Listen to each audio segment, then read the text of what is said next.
मुकुटाचा दाना चहूकड बहरला राना पाटामध्ये झुळू झुळू पाणी पाखराच्या चोचीतली गाणी शेतामध्ये राबणारा लेक काळ्या मातीचा रांगडा तो मर्द माझा भाळाच्या छातीचा वेडा पिसा छंद असा लागला तुझ्यात जीव रंगला तुझ्यात जीव रंगला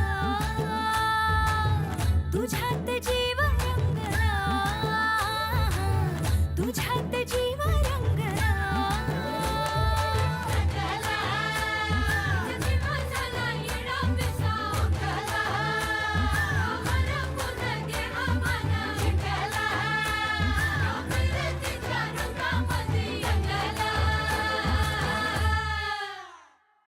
तसं तर रानात जायला लई जीवावर आलता आमच्या, पण मामांजींना आनंदाची बातमी द्यायची होती म्हणून जावंच लागलं. ताईसाब बातमी पोहोचवल्यावर काय झालं सांगा की. ती साहेबांनी लई जोराची मीटिंग घेतली, काहीतरी लई झालं असणार. चंदे ती म्हण आहे बघ एक, दुखणं ठेवावं जपून आणि आनंद टाकावं वाटून. तसं झालं आमचं. असं वाटत होतं कुणा कुणाला वाटू हा आनंद, पण तू नव्हतीसच तिथं. मग आता वाटा की, मग पुढे काय झालं? अगं एक बैल दुसऱ्या बैलाला शोधाय गेलता रानात. हा हे माहित आहे, पुढे बोला की. आपला बैल लपून बसला होता ऊसाच्या फडामध्ये. बैलाच्या बैलांनी शोधून काढलं की त्याला. तिथं आम्ही तुझं सन्नी दादा आणि मामांजी आम्ही समधी ऊसाच्या फडामध्ये आणि समोर बघतो तर काय काय आपला ह्यो बैल त्या मास्तरनीच्या मिठीत. अहो ताईसाब ती मास्तरीन लई जागाव निघाली की. नाही ती काहीतरी हमी पत्रावर सही घ्यायला आलती बैलाची. अच्छा, त्या दिवशी तो टाइमपास जे पत्र म्हणत होता ते होय. वय अगं पुढं ऐक की. आधी खऱ्या बैलाला बघून ती मास्तरीन घाबरली आणि आमच्या समद्यांना बघून ह्यो आपला बैल घाबरला. चंदा तू पाहिजे होती तिथं. कसा घाबरतो तुझा राणा दादा, तू बघाय पाहिजे होतं ग खरंच. वय वो चांगला चानच गेला माझा. त्या गोदकानं माझं चांगलं काही बघवतच नाही. मग पुढं काय झालं?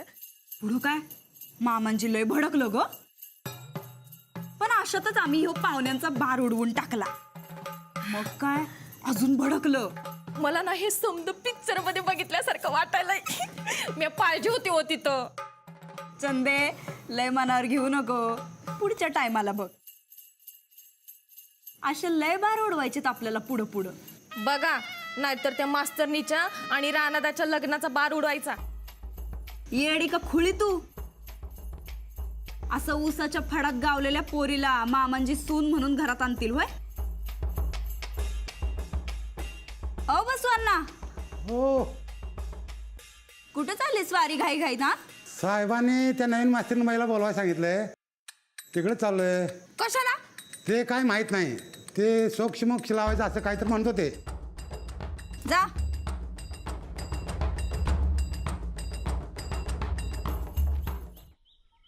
व्यवस्थित घासा रे, फळा काळा कुळकुळीत झाला पाहिजे.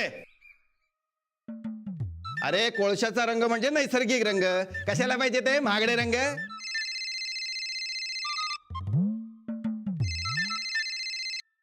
हॅलो, वाड्यावर. हा हो हो नाही, अंजलीबाई नाही आलेल्या अजून. अर्जंट? हो हो आल्या की लगेच पाठवतो. या डिग्रीवाल्या बाईनं काय पराक्रम केलाय कोणाला माहित. हे पोरानो, तोंडा रंगाने फासावता माझ्या तोंडाला.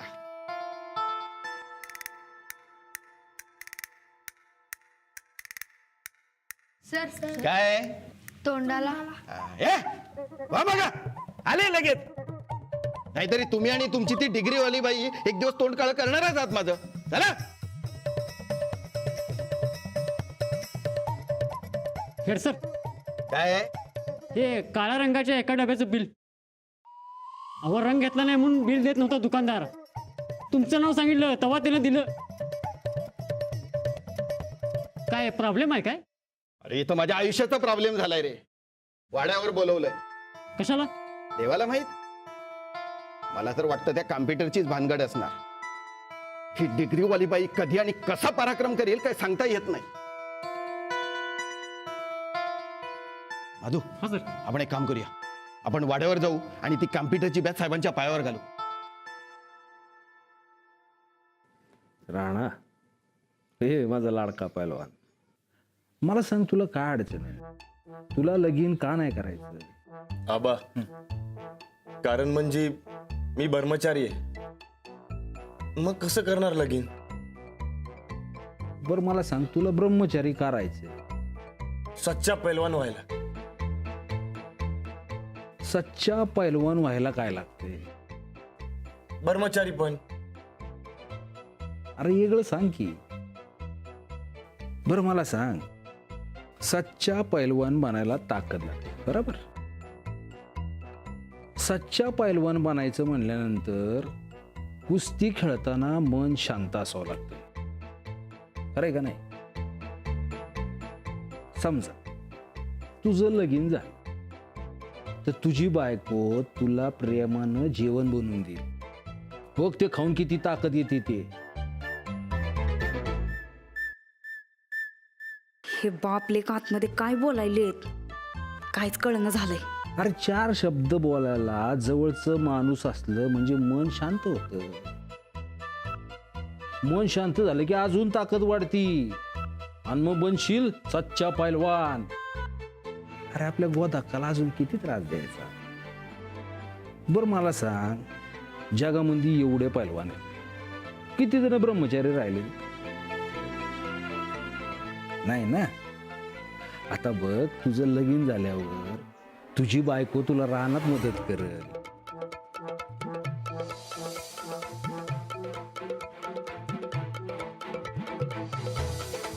तुझ्यासाठी जेवण घेऊन येईल.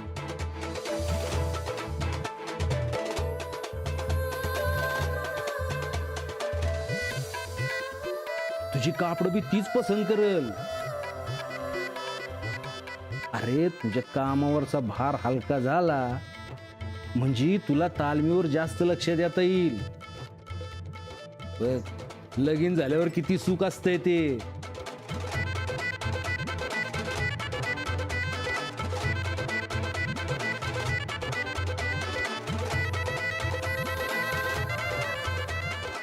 बायको असावी तर पाठक बाईवानी. म्हणजे तू लग्नाला तयार आहेस असं आम्ही समजायचं हा? का? अजून पक्क नाही होत? नाही म्हणजे ते चल उठ उठ उठ. चल चल चल चल चल चल चल चल चल.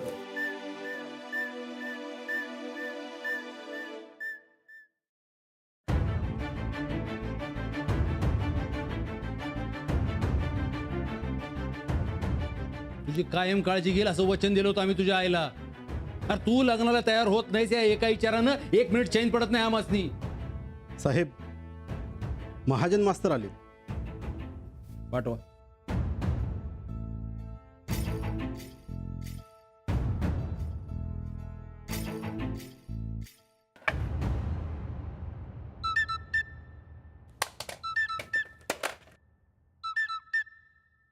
साहेब, अहो माझं, अहो सर काय करताय? उठा. साहेब, माझी काहीच चूक नाही. हो, त्या बाई मूर्ख आहेत. पण पण मी हुशार आहे ना. Mahajan, head sir.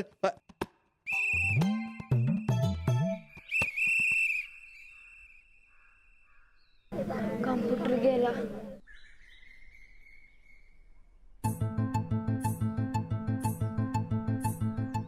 काय झालं? तुम्ही सगळे असे गप्प का? बाई, कॉम्प्युटर गेला आपला. गेला म्हणजे?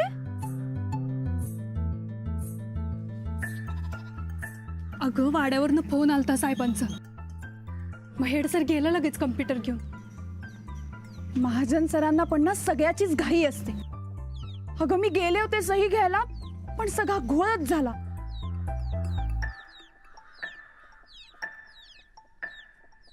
नाही नाही, माझ्यामुळे शाळेचं नुकसान नको. माझ्याचमुळे सगळा घोळ झालाय. मी एक काम करते, मी वाड्यावर जाते आणि काय ते सगळं क्लिअर करते. मुलांसाठी तरी कॉम्प्युटर आणायलाच हवा परत. तू एक काम कर, तू वर्ग बघ, मी आले.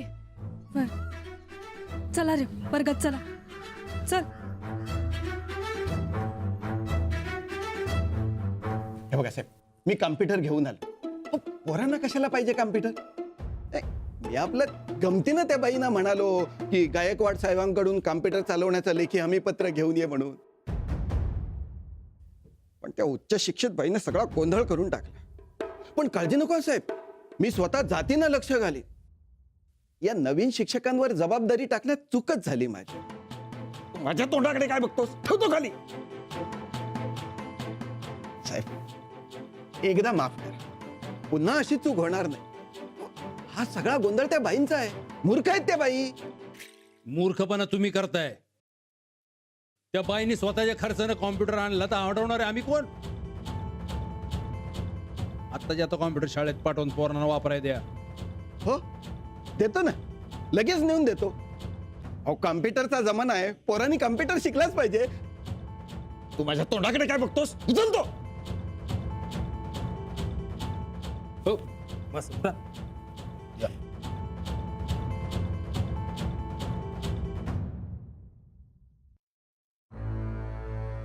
राणा, आमच्या जीवाचा घोर तुला समजत नाही का? अरे आमच्या डोक्यात कायम एकच प्रश्न असतोय की तुझ्या आईला दिलेल्या वचनाचं काय? अरे आम्ही तिच्याकडे जायच्या आधी तुझी जबाबदारी कोणावर तरी सोपवावी लागणार आहे. तू तुझ्या आई समोर वचन द्या आम्हाला की तू आमची काळजी दूर करणार आहेस. बाप म्हणून आमचं तुझ्याकडे एकच मागणं आहे की आम्ही सांगू त्या पोरीशी लगीन कर. करशील ना ग? माझ्यासाठी, तुझ्या आईसाठी आम्हाला वचन दे राणा.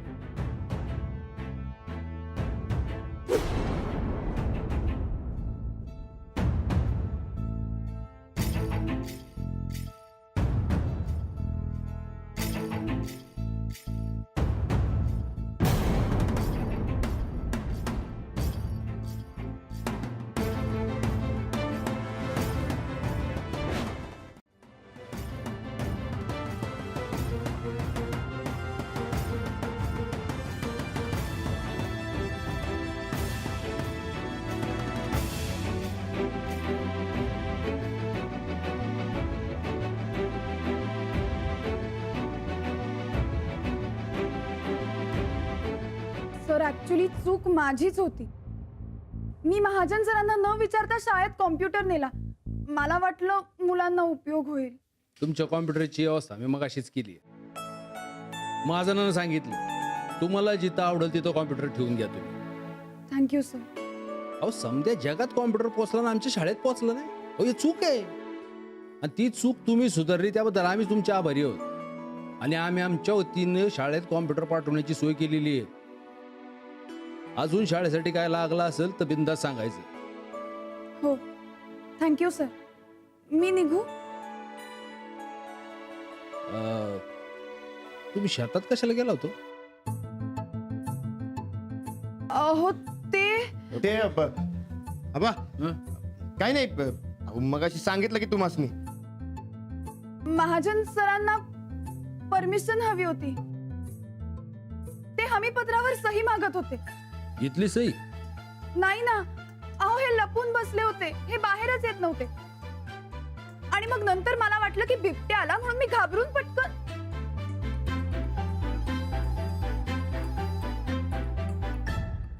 सही नाही नाही, आता सहीची काही गरज नाही. आणि हे बघा, याच्या पुढे उसाच्या फडात जाऊ नका. सरळ इथे यायचं बिनधास्त. अहो तुम्ही आमच्या मुलीसारख्या हायसा. अहो हे घर तुम्हाला काय फरक नाही, हे घर तुमचंच आहे. काय हवं नको आम्हाला सांगायचं. आणि आम्ही नसलो तर रान आहे की. आणि तुम्ही जे कराल ते चांगलंच कराल हे ठाव आहे आम्हाला. आणि शाळेसाठी काय लागलं तर बिनधास्त सांगायचं. चंदा, तुमचं काय? काय नाही, कुठे काय? ते ताईसाहेबांनी आलीच. मी निघू? या.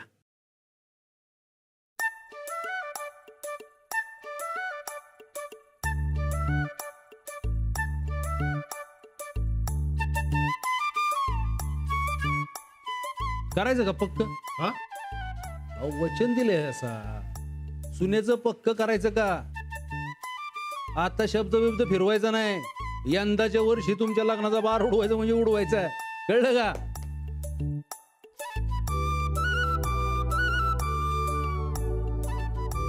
वाघीण ही अशी दाडकन समोर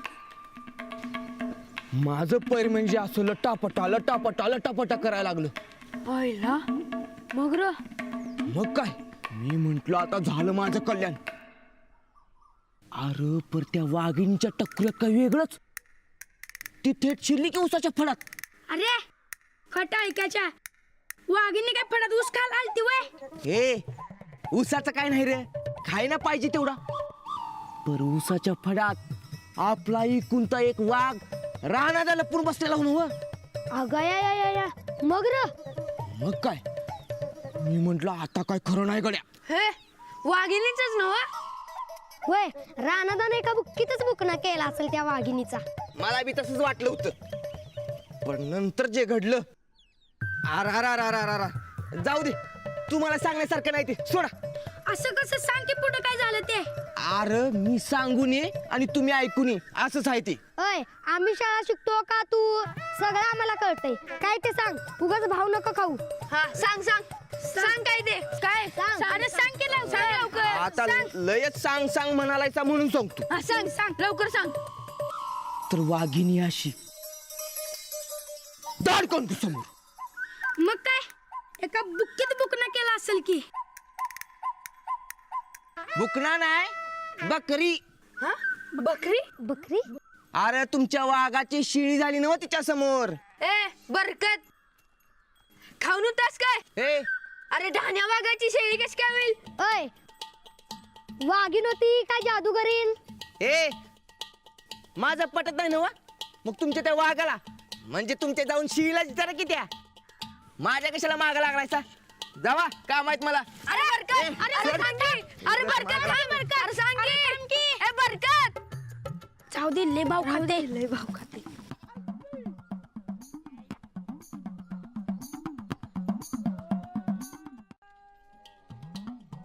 रानात आला खरंच बनवलं असेल का ऋषी? ए ते भरकट काय बी सांगते त्याचं ऐकायला सोय. ए रानादालाच विचारू की काय खरं आणि काय खोटं.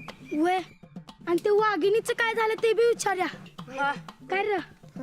हा परत येऊ दे तर इकडे. हळद पिवळी लाल नाना. ए गायराट काय गाणं काय? कुणाच्या वरातीला जाऊन आली का काय तू? नाही,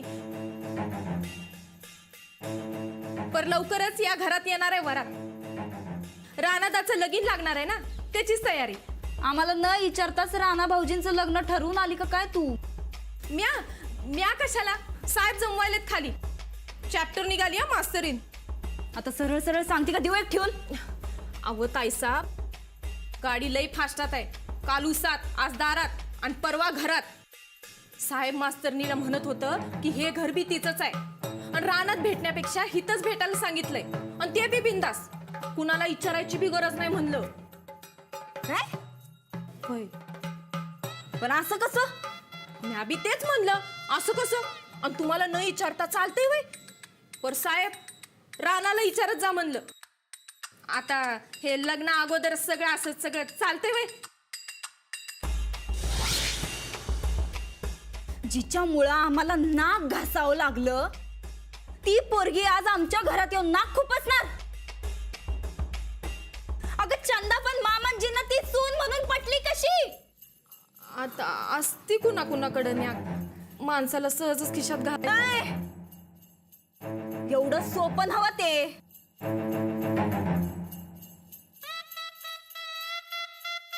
या घरात फक्त आम्ही म्हणजे आम्ही राहणार आणि दुसरं कुणी बी येणार नाही.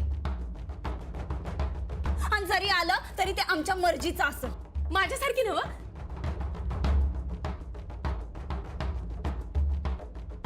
मला तर भ्याच वाटतं या. ती मास्तरीन येऊन बसली बिसली बोडक्यावर तर तर पाड बिड पाठ करा म्हणायची. अवघडच आहे. ए चंदा, तू गबोक्याचं वाघ बनवू नका. खरं काय ते त्या बैलाकडूनच काढून घेतलं पाहिजे. मग मज्जाच की. ताईसाहेब, मी आभी चिडवू त्या मास्तरनीवरनं. या बैलाचं आणि त्या मास्तरनीचं नक्की काय चाललंय ते बघायच पाहिजे.